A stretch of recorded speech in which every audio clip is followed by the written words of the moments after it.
Oi, gente, tudo bem? Hoje estamos aqui para falar sobre as 5 dicas imperdíveis para você arrasar nos exames. E a gente tem um convidado muito especial, que é o Alberto Costa. Tudo bem, Alberto? Tudo bem. Bem-vindo à Cultura novamente, prazer tê-lo com a gente. Muito obrigado, eu agradeço também o convite de poder conversar com vocês um pouco sobre os exames de Cambridge, que é um assunto que eu adoro. E eu também, sou grande fã dos exames. O Alberto, gente, é um especialista, ele é gerente sênior de avaliação em Cambridge Assessment English. E para começar, eu queria te perguntar, Alberto, para poder compartilhar um pouquinho com o nosso pessoal, contar um pouquinho sobre o seu trabalho na área acadêmica com Cambridge Assessment English. Bom, a minha função, eu costumo dizer que é uma função de ligação com vários departamentos. Então, eu tenho bastante experiência com os exames de Cambridge por ter sido professor. E na minha função em especial, eu trabalho muito com professores que preparam os alunos para os exames de Cambridge. E também eu trabalho como se fosse uma ponte com o departamento de assessment na Inglaterra que prepara os exames. Então, muitas vezes a gente tem informações direto da equipe que monta os exames e também com outro departamento, que é um departamento de pesquisa sobre avaliação, sobre os exames, e a gente consegue muitas informações direto da fonte. Então, eu faço essa ligação. O Alberto é a fonte. Então, a gente está aqui com uma das maiores autoridades em exames do país. Aproveitem as dicas. Né? Alberto, a gente já tem muitos alunos da cultura inglesa inscritos para os exames. Né? Parabéns.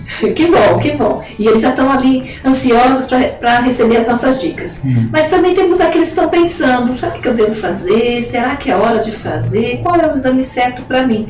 E eu gostaria de primeiro te pedir algumas dicas para orientar alunos da cultura e alunos externos também o porquê prestar uma certificação de Cambridge. E para isso, Alberto, eu gostaria de pedir tua ajuda para falar em 3 grupos diferentes. Primeiro, as crianças, porque uma criança deve prestar a certificação de Cambridge. Depois, o grupo de adolescentes que estão em nível pré-intermediário, intermediário. E para o aluno que já está em níveis mais avançados. Podemos fazer essa introdução antes? Sim, claro. Bom, como eu falei, eu faço uma ponte com o departamento de pesquisa, né, na Inglaterra. E um dado que é sempre comum nas pesquisas é que você se preparar para um exame internacional aprimora o seu inglês por tabela. Então, isso é uma consequência natural, positiva, de se preparar para um exame. Quando a gente pensa, por exemplo, nas crianças, por que as crianças deveriam prestar um exame internacional? Primeiro, para as crianças começarem a se familiarizar com um instrumento de avaliação que vai deixá-las mais confortáveis com esse contexto de ser avaliado, de fazer provas. Por exemplo, as provas de Cambridge para as crianças, elas são muito lúdicas, elas são material colorido, elas têm muitas das atividades que as crianças já fazem normalmente, ou brincando, ou no material didático, aqui da cultura inglesa. Então, elas, através dessas atividades coloridas, atraentes, os exames vão avaliar as habilidades que as crianças vão desenvolvendo. Então, elas não sabem disso, porque esse é um aspecto que diz respeito ao professor e aos pais, mas elas vão ter que desenvolver algumas habilidades específicas, né, de parâmetros internacionais, e elas nem sabem que estão ganhando esse benefício prestando esses exames desde criança. Então é uma atividade divertida. É uma atividade divertida, é um momento para a criança que a criança não vai precisar ter medo, né? Desde a avaliação da prova oral, que é bem lúdica, tem cartõezinhos, tem história para contar, como também as outras habilidades, ler, ouvir e escrever, que também ela vai usar imagens, personagens, não é? É muito atraente. Que bom, então fica a dica para os pais, então, para que as crianças também busquem as certificações de Cambridge. Uma pesquisa recente vem apontando que as crianças que começam com os exames, elas vão diminuindo a ansiedade para ser avaliado nos exames futuros. E até para a vida no colégio isso ajuda, né, Alberto? Exato.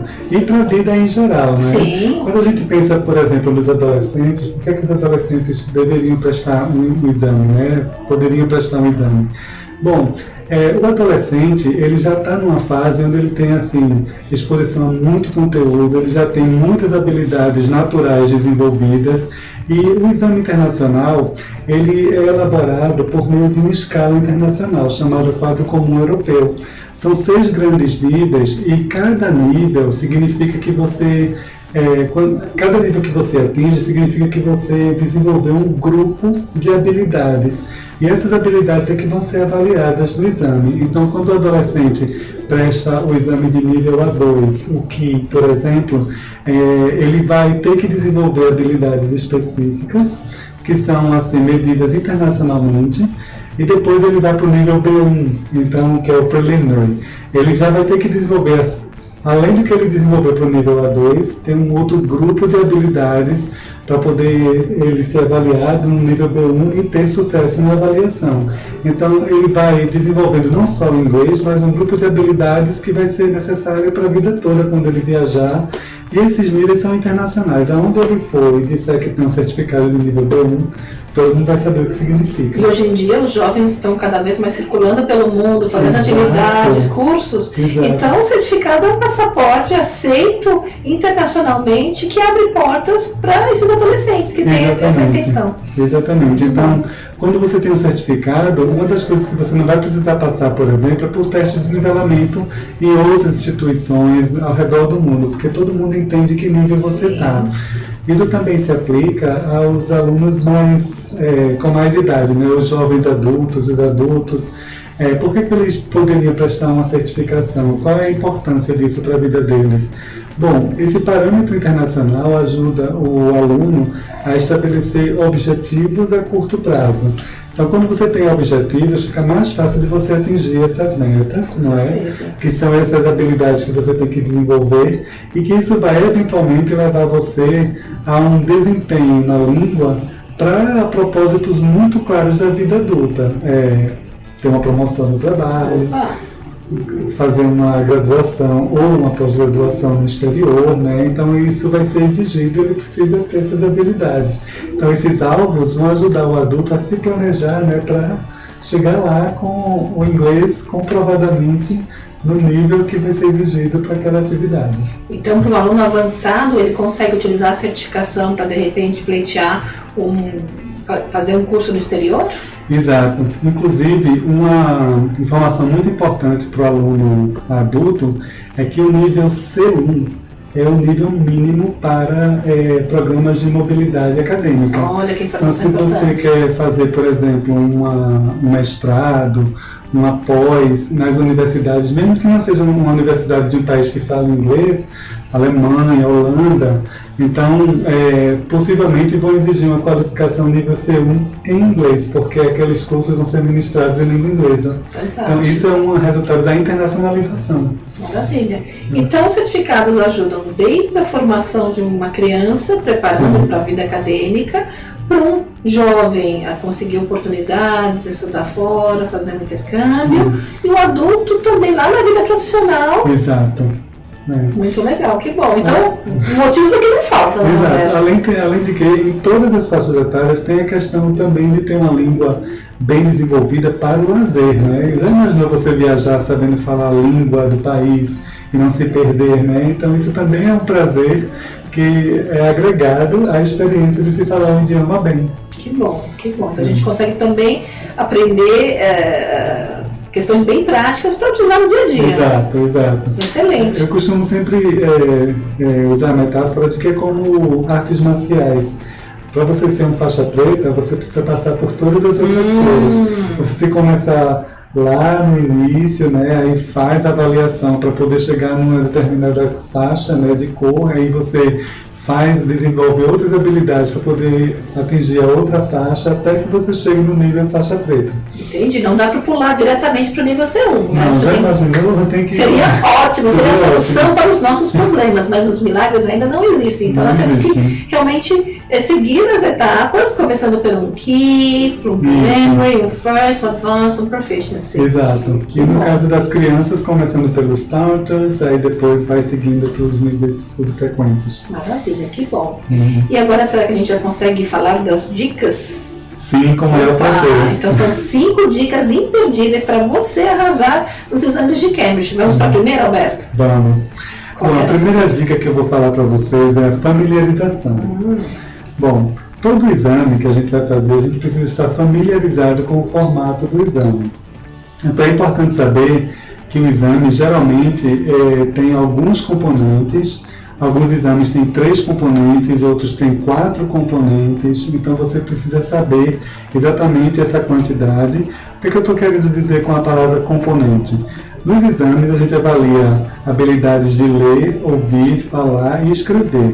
Então os exames que têm 3 componentes, no geral eles avaliam a habilidade de ler e escrever juntos, ou a habilidade de ler e ouvir juntos, vai depender do tipo do exame. Mas, por exemplo, a habilidade oral é sempre avaliada isoladamente, né? A habilidade de compreensão auditiva é avaliada isoladamente. Então é importante você saber quantos componentes o meu exame tem. E outra coisa, qual a duração de cada componente. Então você precisa também estar preparado para poder mostrar o seu potencial dentro daquele período de tempo.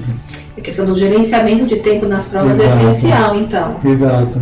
E as provas também têm questões de formatos diferentes. Então tem questões de múltipla escolha, tem questões de associação, né, de informação X com informação Y, tem questões que são mais abertas, onde você tem que ou falar por um tempo maior ou redigir por um tempo maior. Então você precisa entender exatamente o que pede essa questão. Então quando a gente fala das crianças, tem uma questão que exige que a criança escreva uma curta história. A criança precisa se preparar para essa atividade, né? Saber como é que organiza as frases dentro de um parágrafo curto. Quando a gente fala, por exemplo, do adolescente, ele tem que saber qual a estrutura de um e-mail informal para um colega, ou como é que ele vai organizar uma redação escolar, que é o famoso essay, que é avaliado já no nível B2. Então é importante que você esteja familiarizado com todas essas questões do exame. Entendi. Então não há um elemento surpresa no exame. Não. É possível se preparar e conhecer todos os tipos de questões que vão. Muito bem. Exato. E a gente pode ter ocasiões em que o aluno tem maior dificuldade em um tipo de questão, ele pode ter uma estratégia específica de fazer questões que ele está mais familiarizado e deixar aquelas que ele acha mais desafiadoras do final, por exemplo? Isso requer muita administração do tempo. Né? Então, por exemplo, uma questão que os alunos geralmente têm uma dificuldade no componente de leitura é aquela onde tem a lacuna para ele preencher, mas não tem as opções de múltipla escolha. Então, qual é a dica que a gente dá, que é importantíssimo? Quando tem esse tipo de questão, geralmente a palavra que está faltando, ela é parte de uma expressão maior em inglês.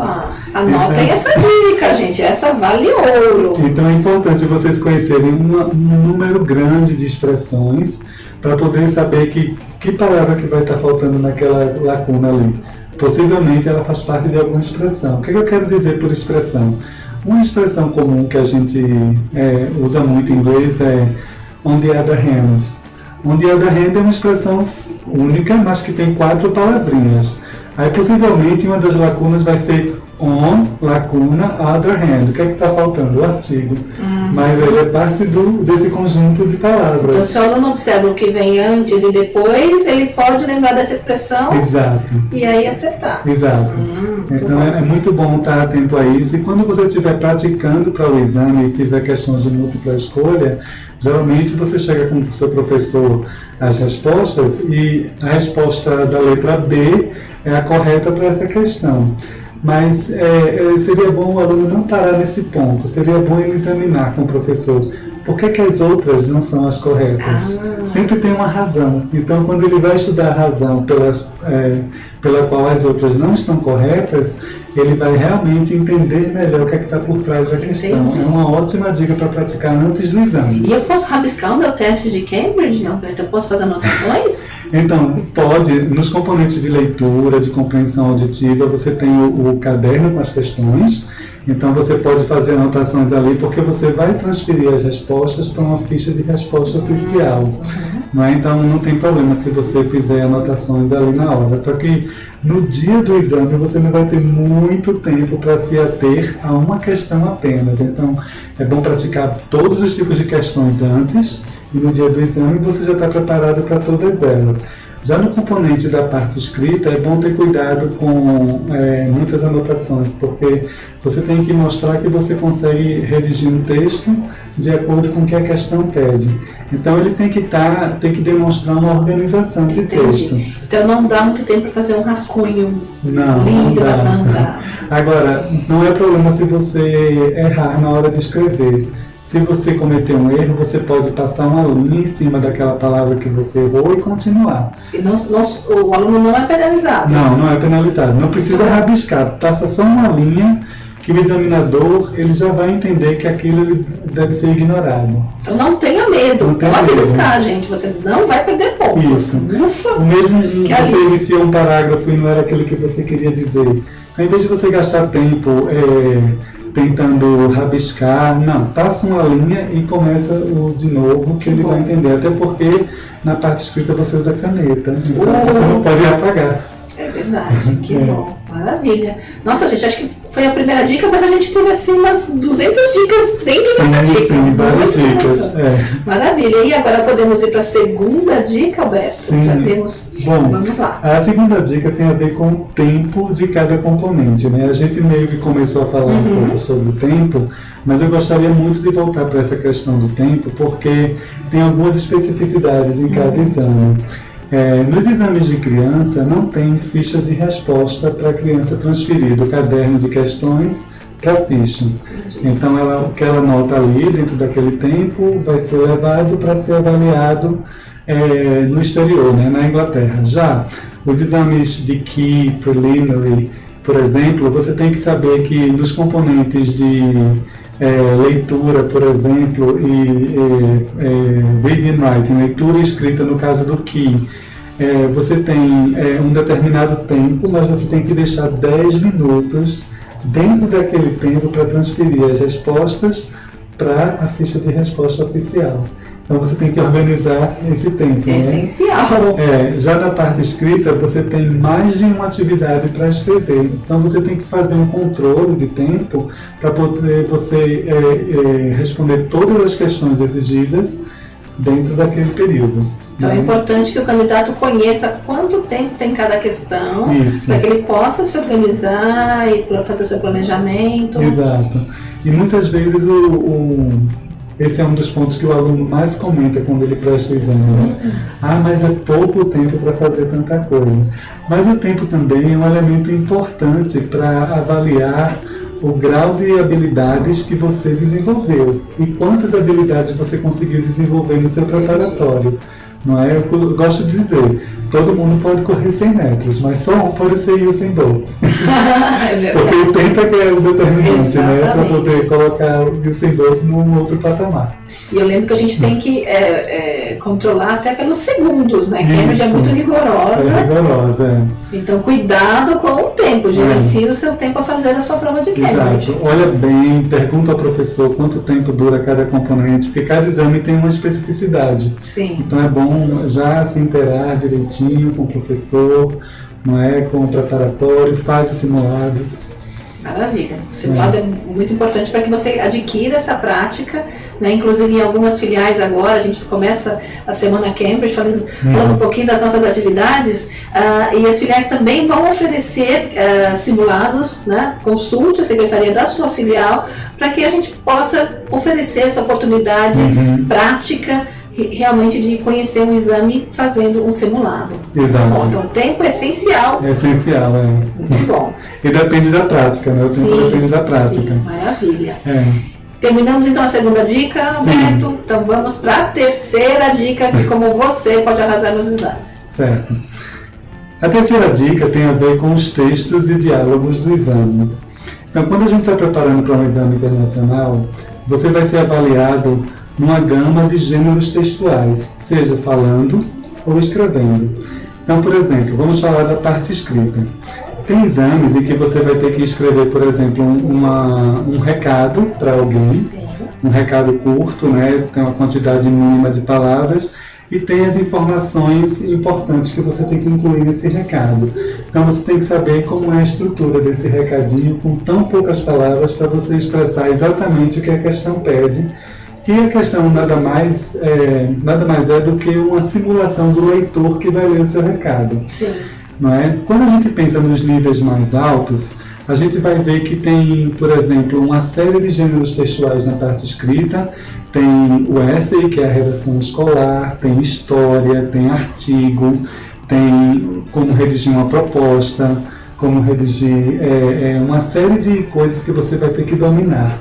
Então é muito importante você se familiarizar com uma gama de gêneros textuais para poder você, no dia da prova, pegar a questão que é obrigatória, geralmente ela tem um formato específico, e tem as questões que são optativas. Então, quando você chega na parte de opções, você vai ter que saber escolher uma delas e você precisa dominar esse gênero textual. Então não basta chegar e escrever expressões que você aprendeu. Exato. De qualquer forma. Você tem que realmente se adequar àquele gênero textual. Exato. E o avaliador de Cambridge vai considerar isso também, não é? Vai considerar isso também. Quanto você consegue dominar aquele gênero. Então, por exemplo, no caso da redação escolar, você tem que, por exemplo, saber como organizar a ideia principal, dando o contexto do que você está falando, os pontos a favor, os pontos contra e como concluir, não é? Fazendo um equilíbrio dessas opiniões, né? Nossa, então a preparação para Cambridge também ajuda o aluno a desenvolver habilidades que ele pode transferir para o português, para a redação dele em português. Exato. E, portanto, é útil para o vestibular, não? Exato. Pode ter um impacto positivo também no aluno que vai fazer o Enem ou as outras provas, né? Aí para a seleção, para a faculdade. Eu lembro que nas minhas aulas da cultura eu também fui aluna da cultura inglesa, me preparando para o FIRST, escrevia loucamente e estava ao mesmo tempo prestando um vestibular. Uhum. E a estrutura da redação minha veio mais do que eu pratiquei na cultura em preparação para Cambridge do que uma preparação para redação para o vestibular. Então, exato. Muito bom. Geralmente tem esse impacto. Os adolescentes comentam muito isso, que eles treinam esse gênero e depois no vestibular eles sabem exatamente como organizar o texto. E são, assim, textos práticos, escrever um recado, uma coisa do dia a dia. Sim. Né? Isso o aluno vai fazendo desde que preliminary first, ele vai gradualmente construindo isso e fica muito mais natural, mais tranquilo para ele lá no futuro. Exato. Isso leva a gente a pensar de novo nessa questão de habilidades, né? Hoje em dia, o que o exame avalia em você não é se você memorizou 20, 30 pontos gramaticais. É se você sabe aplicar isso em várias situações do dia a dia. Olha, então os exames não são um teste de memória. Não são. Não adianta decorar, você tem que aplicar questões reais. O que eles querem saber é se você sabe se comunicar dentro daquele nível, seja recebendo informação, no caso de leitura e compreensão auditiva, ou dando informações, né, expressando-se, por exemplo, falando ou escrevendo. Entendi. Na prova, na questão do speaking, por exemplo, o candidato que é muito falante, gosta de falar, não é a falta dele falar muito que garante um bom desempenho para ele. Exato. Uma das habilidades de comunicação que é avaliada no speaking, né, já que a prova é feita sempre em par, é a habilidade de você saber quando iniciar a sua parte e quando ouvir o interlocutor. Olha. Então, a habilidade de se comunicar tem a ver com você falar e também ouvir e depois responder em cima do que você ouviu. Que é o que acontece no dia a dia. No dia a dia. Então, os exames estão ali com a vida real. Exato. E nas provas orais, né, elas são feitas em partes. Tem a parte para você responder perguntas do examinador, tem a parte para você interagir com o colega discutindo sobre um assunto e chegando a um consenso, e tem a parte individual, onde você vai fazer uma narração sobre uma imagem ou comparar duas imagens, né? Depende do exame. É muito importante você saber exatamente o que as partes da prova oral esperam para você se preparar para isso. Isso tem a ver também com os gêneros textuais de narração, de você saber comparar imagens, né? Usando aqueles cohesive devices, aquelas palavrinhas importantes, as conjunções, né, de como organizar o que você vai falar. Talvez você vai usar aquelas conjunções de opiniões diferentes, né? Você fazer uma contraposição do que você está dizendo. Isso é assim, mas, por outro lado, tudo isso é avaliado. E conhecer então bem os gêneros textuais dá uma segurança para o candidato única, ele vai muito mais tranquilo. Sim, exatamente. Que bom, maravilha. Então essa foi a... Desculpe, te interrompi. E tudo isso você pode ter acesso através do seu material didático, conversando com o professor, não é? E assim, tem muito material que está disponível para você ver, vídeos e tudo mais. A gente vai falar nessa parte ainda. Então tá jóia. Então essa foi a nossa terceira dica. Sim. Podemos ir agora para a nossa quarta dica? Sim. Vamos lá então, Beto. Bom, a nossa quarta dica tem a ver com o uso de expressões. Uso de expressões? Eu já comecei aqui falando sobre o uso de expressões para as questões que têm lacunas.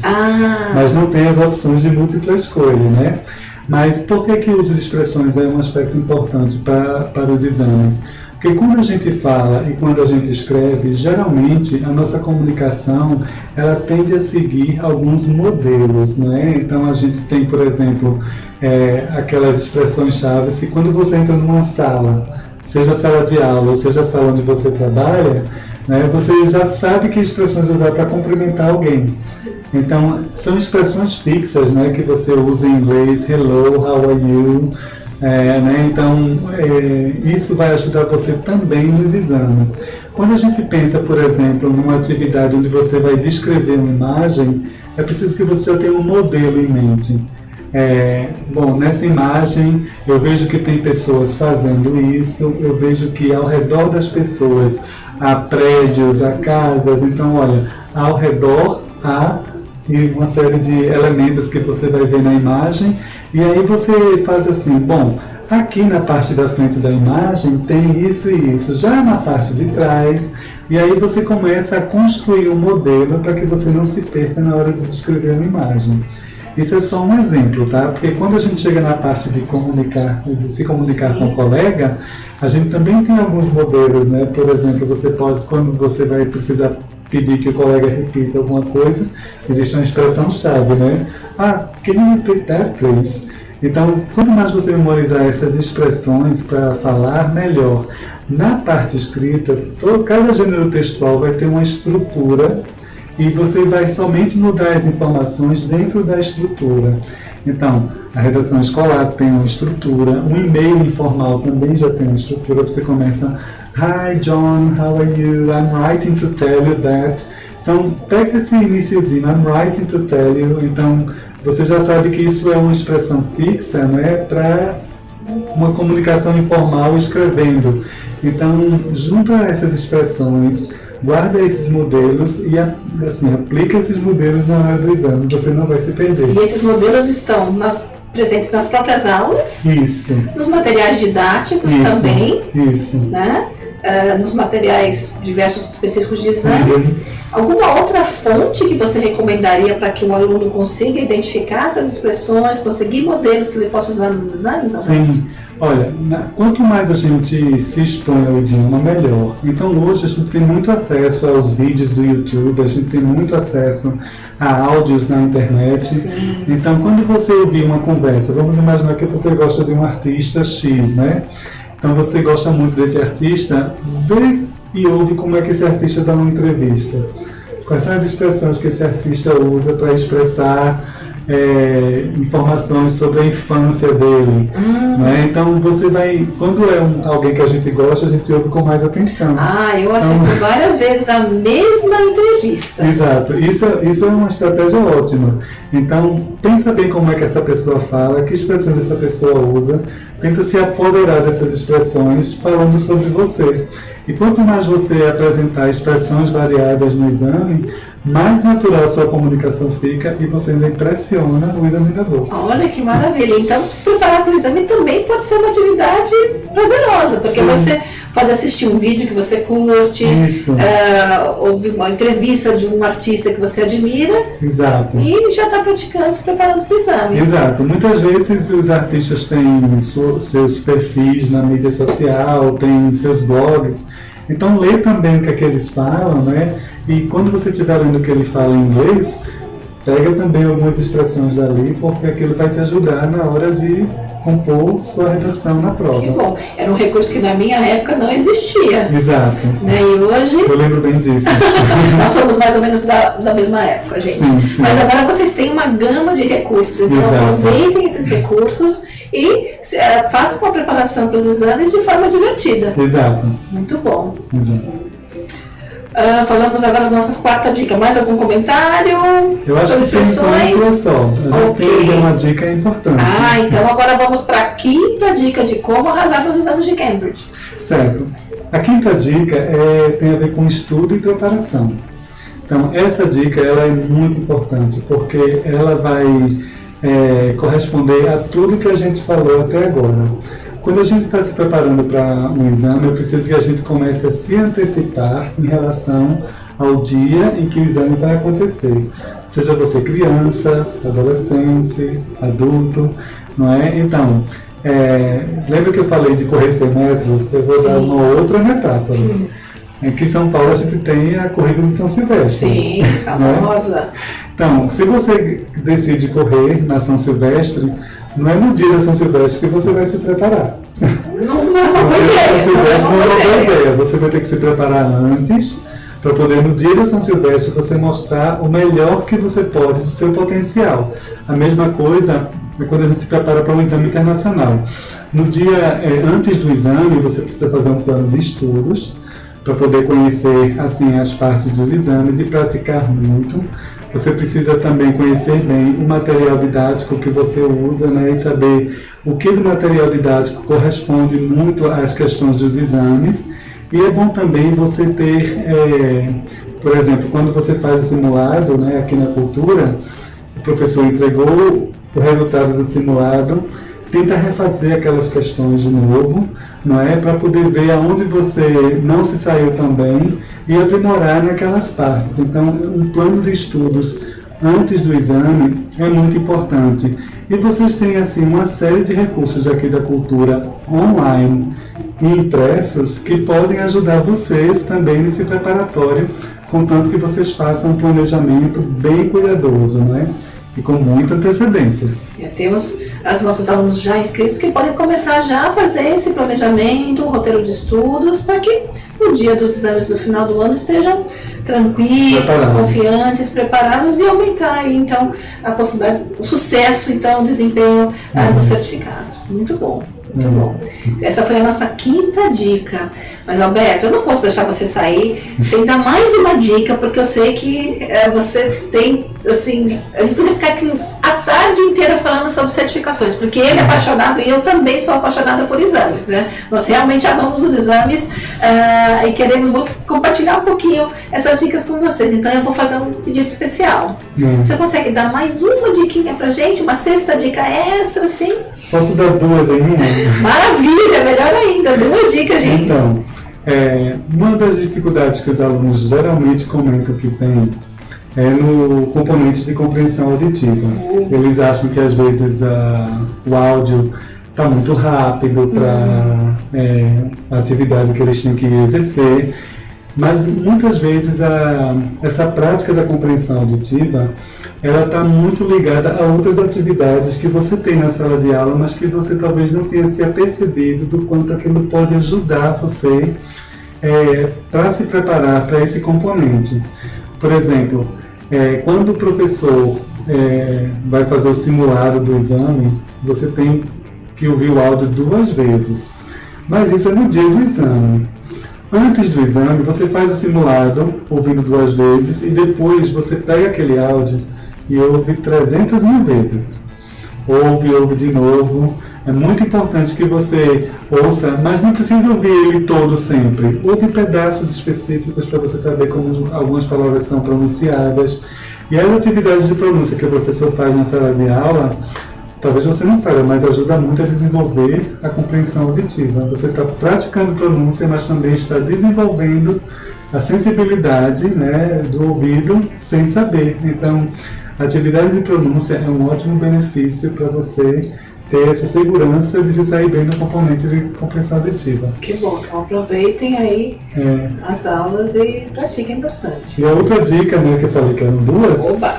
Então, a outra dica é, você tem simulados aqui na Cultura, tem muito material online impresso, mas também no nosso site, uma dica importante é essa, você pode baixar 1 ou 2 simulados do exame que você vai prestar gratuitamente, sem precisar fazer cadastro, sem precisar deixar informação sua. Basta entrar no nosso site, procura o exame que você vai prestar e ali você pode baixar o simulado com tudo, inclusive o arquivo de áudio. Nossa! Você baixa também no seu computador, no seu celular e você pode praticar o exame com um simulado a mais. E ainda vem a ficha de resposta, né? E temos as nossas plataformas também que corrigem a sua escrita, dão nota na sua oralidade, né? As plataformas Write and Improve e Speak and Improve. São 2 plataformas que ajudam você a praticar e ainda dar uma avaliação do seu desempenho. Nossa, então acessando que site nossos alunos, nossos futuros candidatos conseguem essas informações? CambridgeEnglish.org. E não precisa cadastro, não senhas precisa. Complicadas? Clica lá no exame que você vai fazer e lá tem uma aba de preparação e ali na aba de preparação tem um monte de material. Além dos simulados, tem coisas que vocês vão ficar maravilhados, vale a pena. Gente, vamos correr para a página de Cambridge, então fazer os downloads. Isso. E temos tempo para preparação ainda. Temos bastante tempo. Ufa, então dá tempo, gente, corram lá, usem esse material. Novamente, na nossa época não tinha nada disso, né? Então vocês têm uma grande vantagem. Isso. Que bom, foram dicas preciosas. A gente tinha comentado que ia fazer 5 dicas, mas só na minha contagem aqui a gente deve ter excedido assim umas 600 dicas, mais ou menos. 602. 602, adicional, tá certo. Então, gente, aproveitem essas dicas, assistam o vídeo novamente, usem os recursos, compartilhem com os amigos, aqueles que estão pensando em buscar uma certificação, né? Porque hoje a gente conversou não só sobre os motivos para prestar uma certificação e conquistar um diferencial acadêmico e profissional, mas também dicas valiosíssimas em como se preparar, chegar com confiança e celebrar o sucesso. E o melhor é que, aplicando tudo isso, você está desenvolvendo o seu inglês, que é o mais importante de tudo. E boa sorte para vocês nos exames. Boa sorte, gente. Mais informações na Secretaria da Escola ou no site da culturainglesasp.com.br. Alberto, muito obrigada por esse papo delicioso, dicas importantíssimas para os candidatos. Foi um prazer recebê-lo aqui. Espero que a gente tenha novas oportunidades para continuar conversando sobre um assunto que tanto nos fascina, que são as certificações de Eu que agradeço. Muito obrigado mesmo. Obrigada, gente. Tchau. Tchau, obrigada.